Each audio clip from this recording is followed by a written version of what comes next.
സംസാരിക്കട്ടെ. കർത്താവിൽ പ്രിയ വിശ്വാസികളെ, നോമ്പിൻ്റെ പുണ്യദിനങ്ങളിലാണ് നാം കടന്നുപോയിക്കൊണ്ടിരിക്കുന്നത്. നമ്മുടെ വിചാരങ്ങൾ, നമ്മുടെ ചിന്തകൾ, നമ്മുടെ മനസ്സ് ഇവയെല്ലാം നിർമ്മലമാക്കാനുള്ള ക്ഷണമാണ് നോമ്പ് നമുക്ക് പ്രദാനം ചെയ്യുന്നത്. ഒരിക്കൽ ഒരു അധ്യാപകൻ ഒരു 500 രൂപ നോട്ടുമായിട്ട് ഒരു ക്ലാസ്സിലേക്ക് എത്തിച്ചേർന്നു. അത് ഉയർത്തി കാണിച്ചുകൊണ്ട് ചോദിച്ചു, ഈ പണം ആർക്ക് വേണമെന്ന്. എല്ലാവരും ഒരേ സ്വരത്തിൽ പറഞ്ഞു, ഇതെനിക്ക് വേണമെന്ന്. വീണ്ടും ആ അധ്യാപകൻ ആ നോട്ട് മടക്കി ചുരുട്ടി ഒന്ന് കാണിച്ചിട്ട് കുട്ടിയോട് നേരെ ചൂണ്ടി ചോദിച്ചു, ഇത് ആർക്ക് വേണമെന്ന്. അവർ ആ ഉത്തരം അപ്രകാരം തന്നെ ആവർത്തിച്ചു. വീണ്ടും ആ നോട്ട് താഴെ കിട്ടിയിട്ട് ഒന്ന് ചവിട്ടുന്നതായി കാണിച്ച് അധ്യാപകൻ അതേ ചോദ്യം ആവർത്തിച്ചു. അവരുടെ ഉത്തരവും അത് തന്നെയായിരുന്നു. വീണ്ടും ആ അധ്യാപകൻ ആ നോട്ട് എടുത്തിട്ട് ഒരു ചവറ്റുകുട്ടയിലേക്ക് ഇടുകയാണ്. വീണ്ടും ആ ചോദ്യം ആവർത്തിച്ചു. അവരുടെ ഉത്തരത്തിന് യാതൊരു മാറ്റവും ഉണ്ടായിരുന്നില്ല. അപ്പോൾ അധ്യാപകൻ കുട്ടികളോട് ചോദിക്കുകയാണ്, നിങ്ങൾ എന്താണ് ഇങ്ങനെയൊക്കെ പറയുന്നത്? ആ കുട്ടികൾ ഉത്തരം പറഞ്ഞത്, ആ 500 രൂപയുടെ മൂല്യത്തിന് ഒരു കുറവും സംഭവിക്കുന്നില്ലല്ലോ എന്നാണ്. അപ്പോൾ ആ അധ്യാപകൻ മറു ചോദ്യമായിട്ട് ചോദിക്കുകയാണ്, പിന്നെ എന്തുകൊണ്ടാണ് നിങ്ങളുടെ ജീവിതത്തിലെ ബുദ്ധിമുട്ടുകളിൽ, പ്രയാസങ്ങളിൽ, നൊമ്പരങ്ങളിൽ നിങ്ങൾ ചെറുതായി പോകുന്നതും നിങ്ങളുടെ വിശ്വാസം ഇല്ലാതെയാകുന്നതും ഒക്കെ? ആ മൂല്യം എന്തുകൊണ്ടാണ് കുറഞ്ഞു പോകുന്നത് എന്ന്? പ്രിയമുള്ളവരെ, ഈ നോമ്പിൻ്റെ വലിയ ദിനത്തിൽ, ഈ ദിവസത്തിൽ അല്പനേരം ചിന്തിക്കുവാൻ ആഗ്രഹിക്കുന്ന വിഷയം വിശുദ്ധനായ മത്തായി ശ്ലീഹാ എഴുതിയ സുവിശേഷം 6-ാം അധ്യായം അതിൻ്റെ 19 മുതൽ 24 വരെയുള്ള വാക്യങ്ങളാണ്. ഗ്രീക്ക് പ്രഭാഷണത്തിലെ ഒരു വചനഭാഗമാണിത്. ഒരു മനുഷ്യൻ ആത്മീയമായി വളരണമെങ്കിൽ ഏതൊക്കെ നിലപാടുകളിലൂടെ സ്വീകരിക്കണമെന്ന് ഈ ഭാഗം നമ്മെ പഠിപ്പിക്കുന്നു. അതിൽ തന്നെ മനുഷ്യന് സമ്പത്തിനോടുള്ള സമീപനം എപ്രകാരമാണെന്ന് ഈ ഭാഗം നമ്മെ ഓർമ്മിപ്പിക്കുന്നു.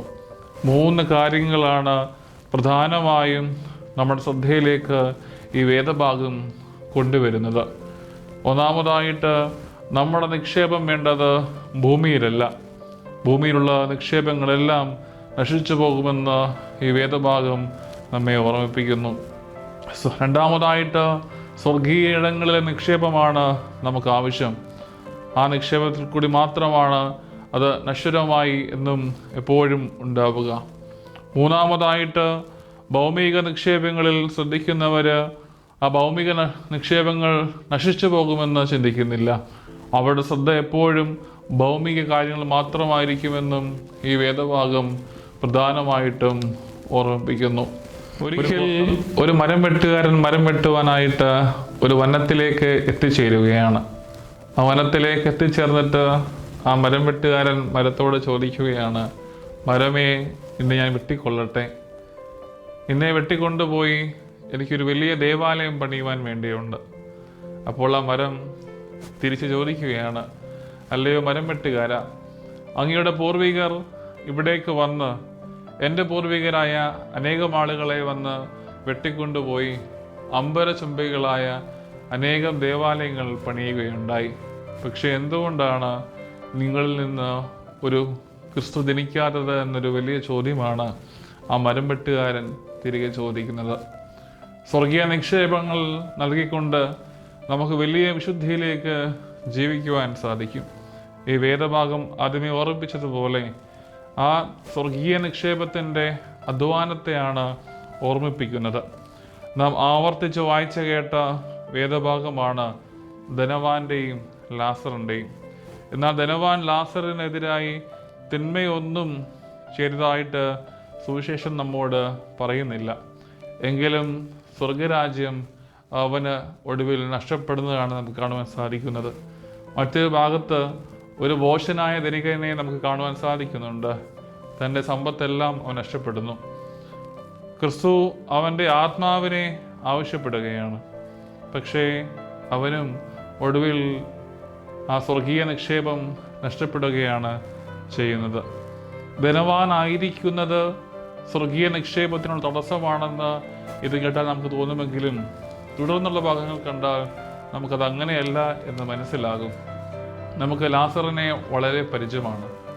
ആ ലാസർ തന്റെ ജീവിതത്തിൽ വഞ്ചിച്ചവർക്ക് പണം തിരികെ കൊടുത്തപ്പോൾ, ദരിദ്രർക്ക് തന്റെ സമ്പത്ത് പങ്കിട്ടപ്പോൾ അവൻ സ്വർഗീയ നിക്ഷേപത്തിൽ സ്വരുക്കൂട്ടി സ്വർഗീയ നിക്ഷേപത്തിൽ അവൻ സമ്പന്നനായിട്ട് തീരുകയാണ്.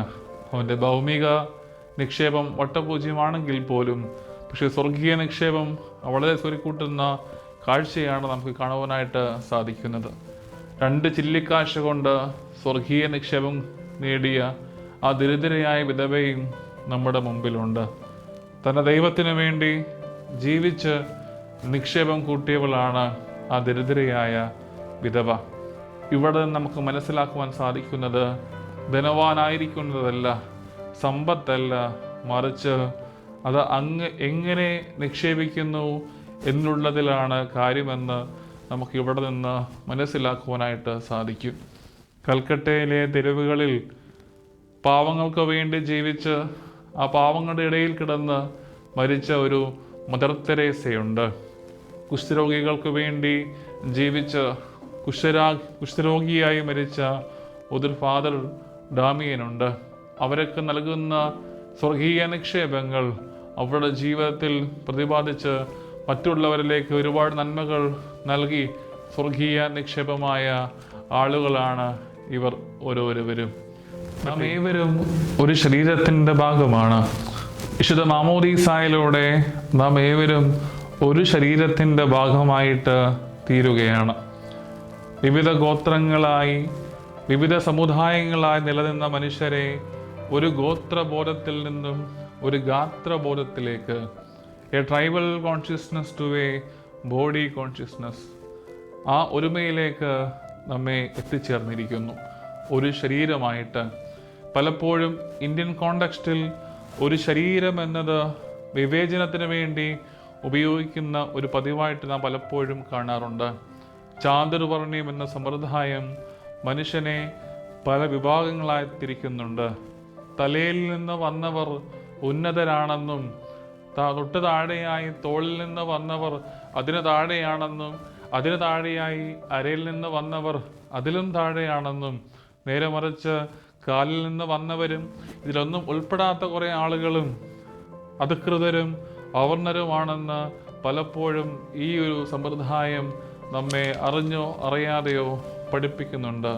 ഇവിടേക്കാണ് നാം ഏവരും ഒരു ശരീരമാണെന്നും എല്ലാവരും തുല്യരാണെന്നും സഹോദരരാണെന്നുമുള്ള ഒരു വലിയ ചിന്ത നമ്മെ ഉദ്ബോധിപ്പിക്കുകയും ഒരുമിച്ചുള്ള പ്രവർത്തനത്താൽ ഒരുമയോടെ സ്വർഗത്തിലേക്ക് നിക്ഷേപങ്ങൾ എത്തിച്ചേരുവാനുള്ള ദൗത്യം നാം ഏവരും ഏറ്റെടുക്കുകയും ചെയ്യേണ്ടെന്ന പ്രാധാന്യം.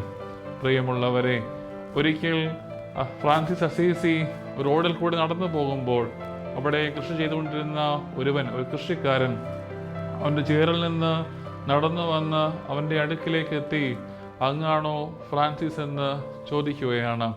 അതേ എന്ന് പറയുമ്പോൾ അദ്ദേഹം പറയുകയാണ്, അങ്ങൊരു വിശുദ്ധനാണെന്ന് ഞാൻ കേൾക്കുന്നുണ്ട്, അപ്രകാരം തന്നെ ആയിരിക്കണമെന്ന് ഒരു താക്കീതും അദ്ദേഹത്തിന് കൊടുക്കുകയാണ്. ആ സമയത്ത് ഫ്രാൻസിസ് തൻ്റെ കൂട്ടുകാരനോട് പറയുകയാണ്, അതാ ആ ചേറിൽ നിന്നും ഒരു ദൈവം വന്ന് എനിക്ക് താക്കീത് നൽകുകയാണ്, ആ വിശുദ്ധി അതേപോലെ കാത്തു സൂക്ഷിക്കണമെന്ന്. ആ ചേറിൽ നിന്ന് വന്ന ദൈവം തനിക്ക് താക്കീത് നൽകി മടങ്ങിയപ്പോൾ ആ മനുഷ്യനെ ദൈവത്തിൻ്റെ വാക്കുകളായി കണ്ടുകൊണ്ടാണ് ഫ്രാൻസിസ് അവിടെ നിന്നും മടങ്ങുന്നത്. പ്രിയമുള്ളവരെ, ഈ നോമ്പുകാലം ഏറെ വിശുദ്ധിയുടേതായിരിക്കണം. അങ്ങോട്ട് ഉള്ള ജീവിതത്തിൽ നാം ഒരു തിന്മകളും ചെയ്യാതെ ചെയ്തു പോയ തിന്മകളെ ഓർത്ത് അനുദപിക്കുവാനും മുൻപോട്ട് അത് ആവർത്തിക്കാതിരിക്കുവാനുമുള്ള കാലമായിരിക്കണം. അത് നിർമ്മലമാകുവാനുള്ള കാലമായിരിക്കണം. ഏവർക്കും ഏറ്റവും മനോഹരമായ സന്തോഷമുള്ള ആനന്ദമുള്ള ഒരു നോമ്പുകാലം ആശംസിച്ചുകൊണ്ട് എൻ്റെ വാക്കുകൾ നിർത്തുന്നു. ദൈവം നമ്മേവരെയും അനുഗ്രഹിക്കട്ടെ.